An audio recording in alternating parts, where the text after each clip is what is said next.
I have a bit of an accent, which you might be able to tell, and that's because I grew up in Ireland. Um, and I was born in the States, actually, Irish parents, and then they moved over to Ireland when I was a baby, and so I lived there till I was 18, came over to the States, and then joined the Navy. And I did that for pretty much my entire adult life. So public service has really been all I've known. My name is Tim Kinsella, and I'm the new city administrator for the City of Pensacola. Retired Navy. I spent 33 years in the Navy as I was skipper of NAS Pensacola, a nice little place down the road. Did that for 3 years, and then I retired in 2022 and went to University of West Florida. I play really bad guitar, which is pretty pathetic actually. The amount of, for how many years I've been trying to play it, but I love it. I really like Liverpool Football Club. Ever since I was knee-high to a grasshopper, I've followed them. So if you're ever looking for me on a Saturday or Sunday, that's in the mornings, that's probably what I'm doing. I'm watching it with my boys. I love getting outside. I love hiking. I just love being outdoors. I love fly fishing, actually. Really, really enjoy it. I think it's pretty awesome to be able to work in this building and then walk outside and the first person you meet is the person that you're working for. I believe very, very strongly that interaction is really important. That's part of building the trust between the city of Pensacola and their local government. We can only do that through talking with each other and communicating with each other. It's the people. It is absolutely the people. There are lots of beach towns. There's lots of towns with sunshine. There's lots of towns with a military base. There's lots of towns that have all the stuff that Pensacola has, but I've been stationed all over this country. I've been stationed all over the world. And I mean it when I say I've never been anywhere where people are more genuine, where they care about each other more. When you meet somebody on the street walking in Palafox and they say, "Hey, Lucky was my call sign," and maybe, "Hey, Lucky, man, how you doing?" They want to know. They're not just asking for platitudes, they really want to know. And that's why we chose to make this our home. This is where we chose to call home because of the people that are here.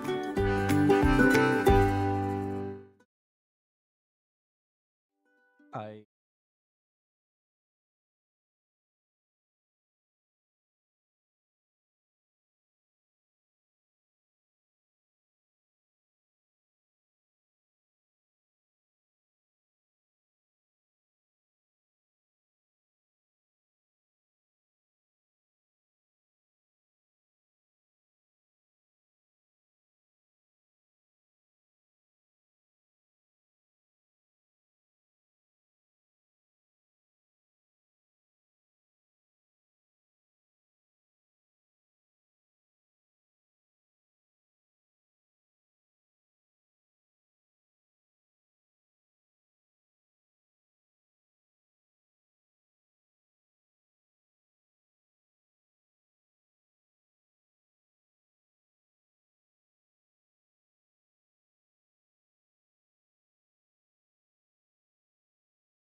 No, go ahead. Go ahead. I'm gonna slide it over here. All right. All right, everybody. Good morning. Goes without saying, a very exciting day here at the City of Pensacola, and my honor to introduce our next city administrator, Captain Tim Kinsella.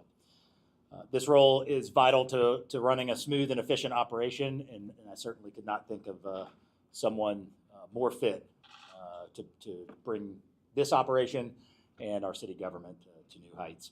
I know Tim around here that needs no introduction, but I will give you a brief one, and that's hard to do with a resume that long, but I'll do my best. Tim spent 33 years across the globe in the U.S. Navy in a variety of roles, including as a naval aviator, specializing in combat search and rescue and anti-submarine warfare. He has led carrier-based helicopter squadron, served as the White House liaison to the Secretary of the Navy, flag aide to the Deputy Chief of Naval Operations for Air Warfare, Division Chief in the Joint Operations Directorate of the Joint Chiefs of Staff at the Pentagon, Defense Planner for NATO at the Supreme Allied Powers in Mons, Belgium. And his last assignment was as Commanding Officer of NAS Pensacola from 2019 to 2022. He led NAS Pensacola through perhaps its most trying 3 years in history, navigating a terrorist attack, Hurricane Sally, and a global pandemic. Still under his leadership, NAS Pensacola was awarded the Navy's Installation Excellence Award as the top large installation across the entire service. He comes to us after 2 years as the Executive Director for the Center of Leadership at the University of West Florida. And in addition to that, Tim has served as the chair of my mayoral transition team, so he comes to us today with additional familiarity of our operation and our opportunities for improvement. Tim will be stepping in to run the day-to-day operations and help free me up to focus more on overall strategic planning, visioning for the city, and getting more engaged with our citizens and our employees. His skill set will be invaluable for me as mayor, to our directors, and to the 825 amazing people who work here and make this city go.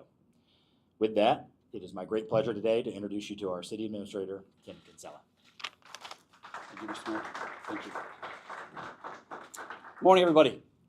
It is my great privilege to accept this position, and thank you to the mayor for having the confidence in me to do it. When I was skipper of the base, I felt that everything I'd done in my career had led me to that point and given me the skill set to do that. And I think everything that I learned on the base and everything I've done to this point in my life has led me here to this point. I have a lot to learn. I'm really excited to get stuck in for the people of the city of Pensacola. I may have a lot to learn about how the city runs, but there's one thing I do know, it's people, and that's what this job is about. That's what the city government is about. It's about people, it's about the city of Pensacola, it's about the people who live here in the city of Pensacola. So I am really looking forward to working for you, the people of Pensacola, and helping to continue to make the city grow and see the mayor's vision executed in the best way possible for the people. So thank you, Mayor. Thank you. Before we'll open it up for questions for Tim or myself, just also wanted to publicly thank and appreciate Amy Miller, our interim city administrator, who also brought tons of experience to her current role and her temporary one, where she was doing two jobs for the price of one. And we are very appreciative, and to have that continuity and consistency as we transitioned to today was invaluable. And I certainly know that all of Amy's experience, her decades of experience at the city, will be a huge asset to Tim as well. So with that, I'll open it up for questions for Tim or myself. Thank you, guys. Yes, sir.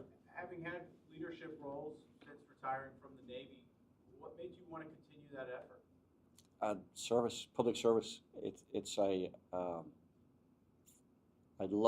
My whole career has been in public service. I think it's what gets me out of bed in the morning. The knowledge that whatever I do is for the betterment of our community. And really, how often do you get a chance to help to forge the community that you're raising your children in? Right? That's a pretty special thing. So as I said, this is all about the people, and it's what gets me up in the morning. It's what excites me to be able to help the city reach its fullest potential for the people that live here. The mayor mentioned you were here, you were at the helm when tragedy struck Pensacola. How will you use what you practiced then and how you executed that to be city Sure. I think one thing it gives me is perspective, perspective on how to run a crisis, what a crisis looks like, helping the mayor, because bad things are going to happen. They're going to happen while we're here. I'm not getting paid in this position for when the sun shines. It's also for those difficult days. And I think I bring a pretty unique perspective to that.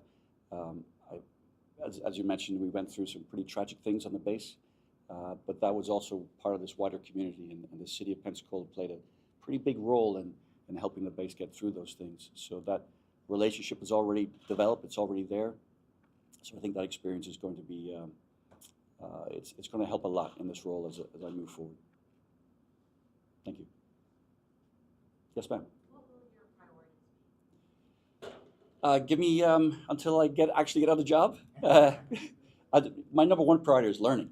It really is learning about the city, learning about the people, learning about the mayor's priorities, learning from the deputy city administrators, the other directors about their roles and what their priorities are, and how I can help them. I mean, my job really is to give the people in City Hall the tools they need to do their job, to create the environment that they need to break down whatever barriers are there, so they can do the best they can for the people of Pensacola.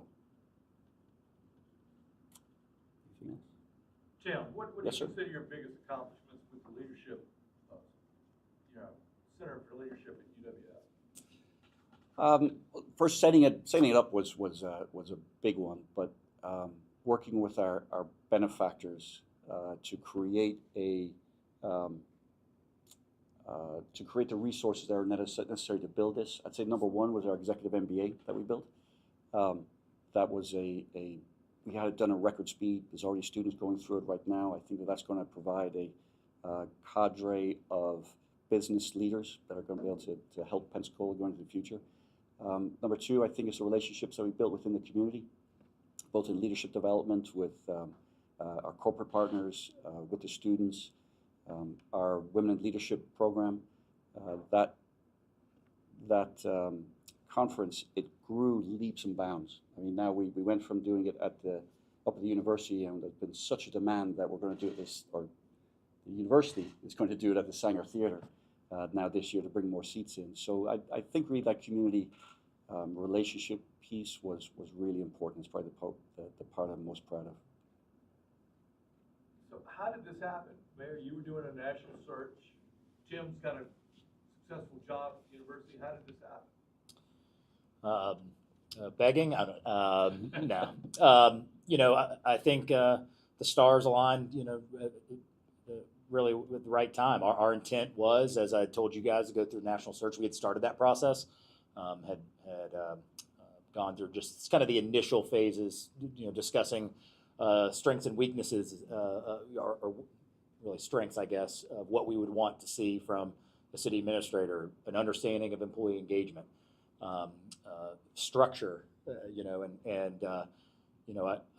I like to think that I've got a pretty good gauge of what my strengths are and what my opportunities for improvement are personally. What do I handle well, and where can my skill set be improved? And certainly when you think about Tim and all of his experience, his organization, his structure that's have been built over decades of time, I think that helps fill a need that of experience that I have less in. And so I think it happened relatively quickly. This wasn't something that was on our radar. Certainly, we wouldn't even have started down that process if I knew that 30 days ago or 60 days ago that this was a possibility.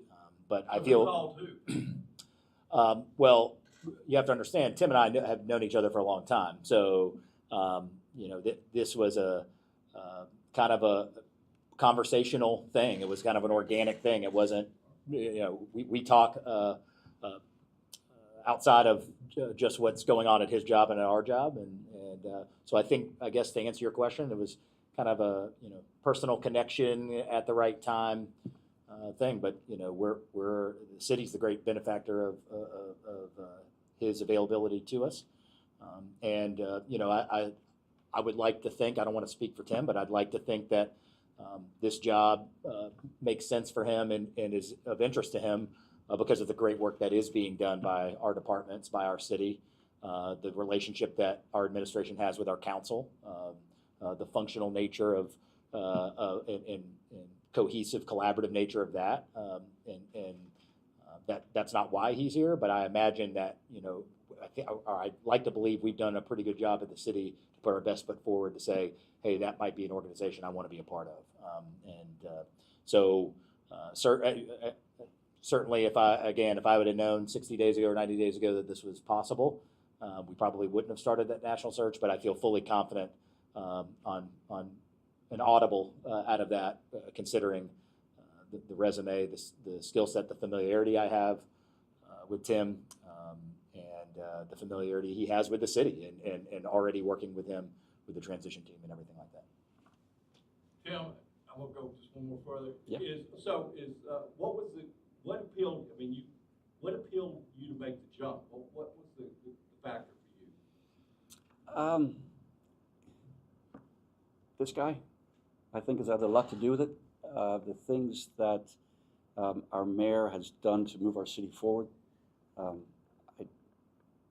the idea of being part of that and helping to see his vision come to fruition. Like my job is my loyalty lies with the people of Pensacola, the people of the city.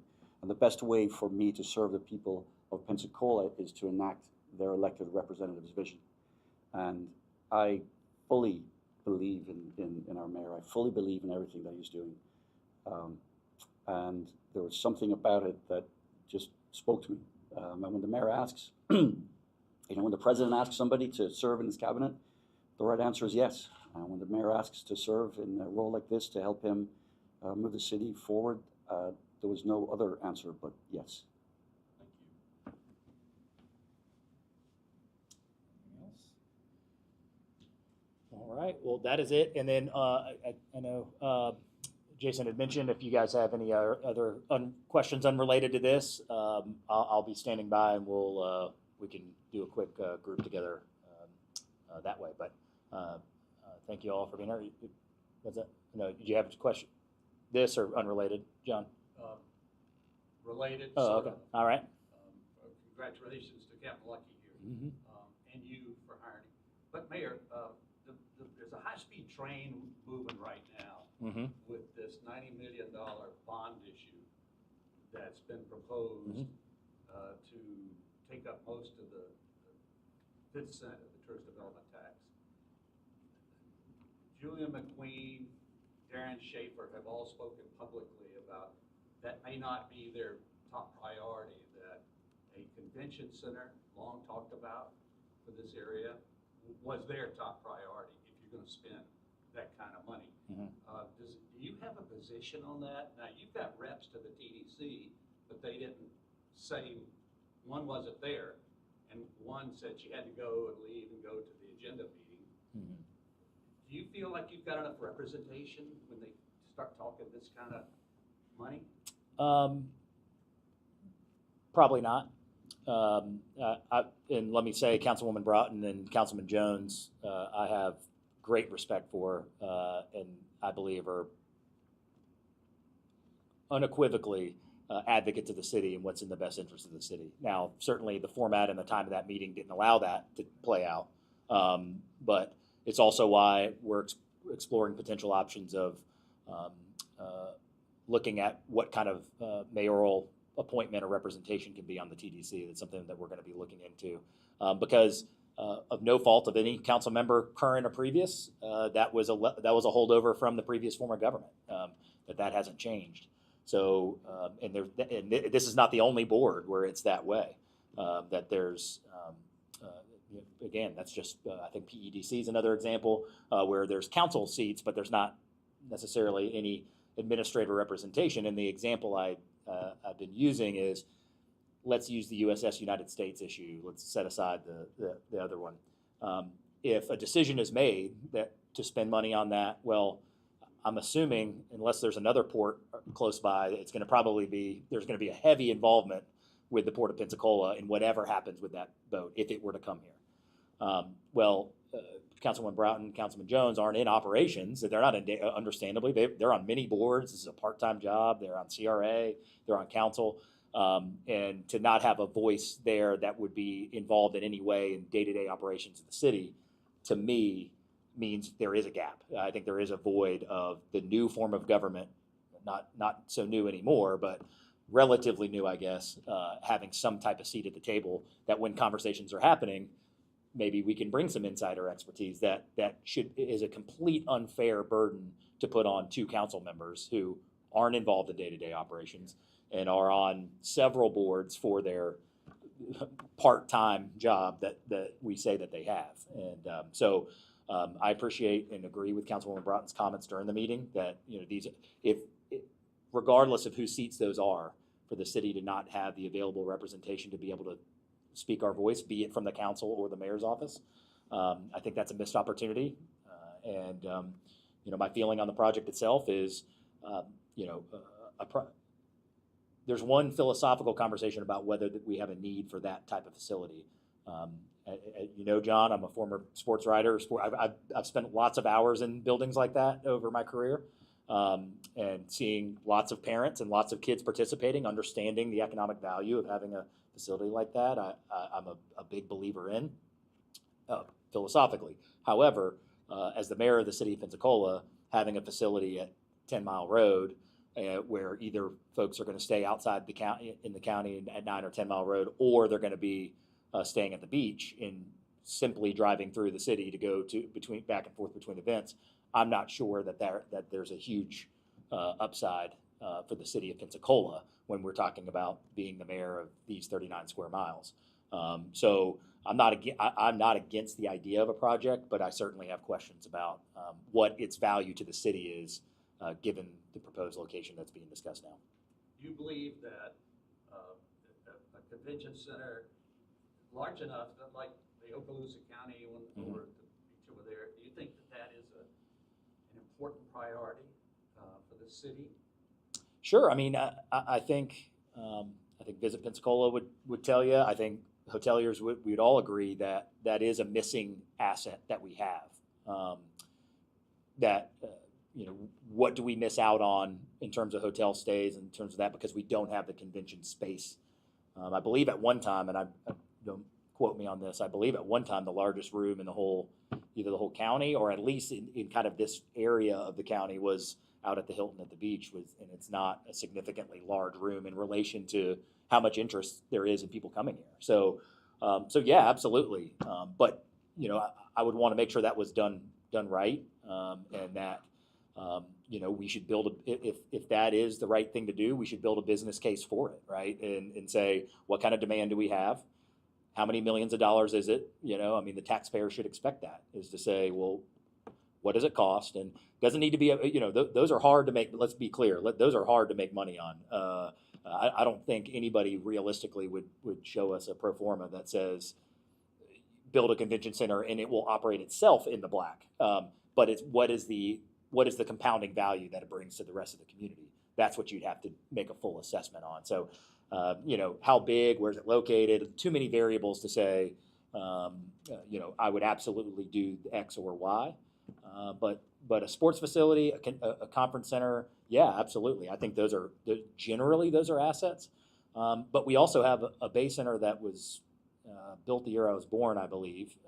And I don't think there's I think there's pretty good consensus in the community that it's an aging facility that needs help. And when you go to bond $90 million,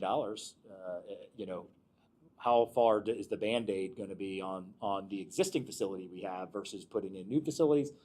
Very complex issue. But I can speak on behalf of the city of Pensacola that the location as proposed I don't think is nearly the benefit that a location or a project like that would be, either closer to the city limits or inside the city limits, where that's where you're getting the return on investment. People spending time in your city, eating at our local restaurants, staying at our hotels, all of those things. That's how something like that could really be a catalyst for the city. All right, we'll step over to the side. Tim and I will be available for you guys. Thank you so much for being here. Thanks so much.